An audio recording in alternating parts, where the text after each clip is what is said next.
Oh my gosh, did you guys hear the big news? Science has discovered the world's sexiest bald man. And spoiler alert, he is not attractive at all to anyone. Additional spoiler alert, this is not science at all.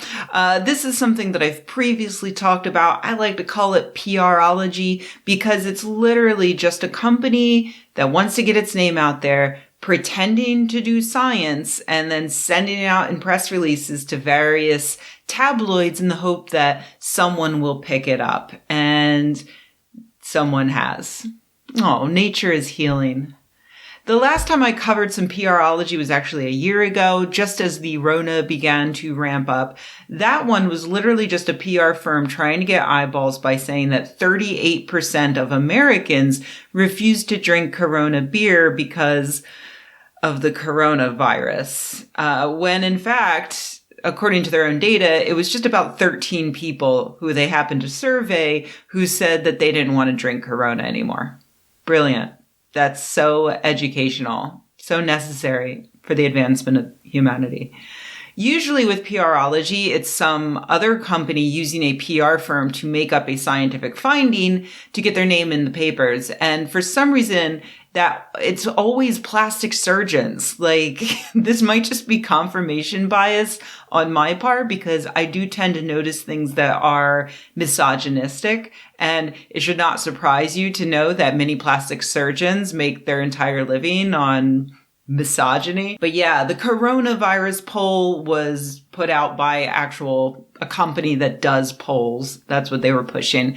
The previous one I talked about was the fault of a facial cosmetic surgeon trying to spread the word that he can use the golden ratio to create the perfect human race. And he decided that Robert Pattinson had the world's most perfect face. But it turns out that he just submits this press release every few years with like a different hot celebrity at the top of the list each time. So previous winners have been Bella Hadid, and prior to that, it was Amber Heard.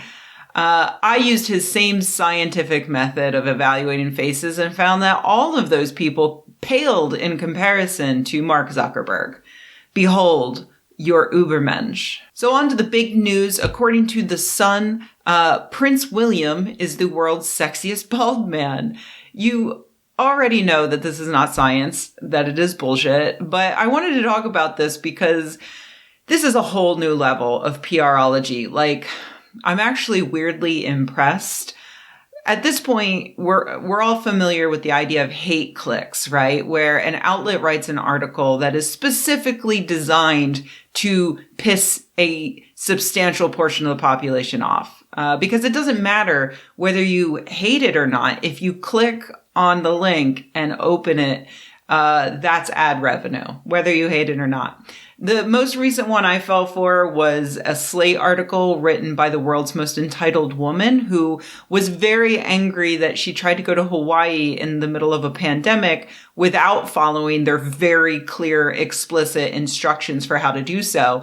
And so she was turned back at the border and had to fuck off back to Washington, D.C. with her disease-infected ass. I say I fell for this, but let's be honest. I clicked that link ready to hate this woman and delight in her pain. And then I retweeted it so that other people could do the same. Is it healthy? No. Does it reward a media outlet for platforming a terrible person for easy clicks? Yes. Do we live in a meaningless universe where we are but a brief light in the darkness that will soon be snuffed out forever, and therefore we must derive pleasure from wherever we can get it? Also, yes. It was only a matter of time before a company harnessed the power of the hate click and combined it with PRology. I mean, this has probably happened before, but come on, I'm not reading the Daily Mail every day here. Patreon and AdSense, love you, but you don't pay me enough for that. But I did happen to see this sexiest bald man fiasco because it did go viral. And I gotta say, it's impressive.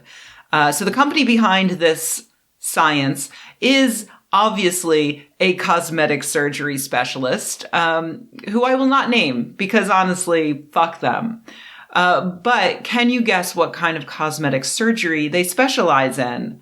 I'll give you 0 guesses because we all already know that it's hair transplants.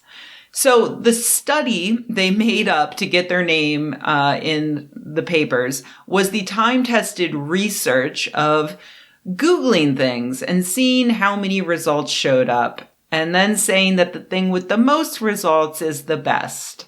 So they literally just Googled Prince William and the word sexy, and that returned more results than, say, Jason Statham and the word sexy.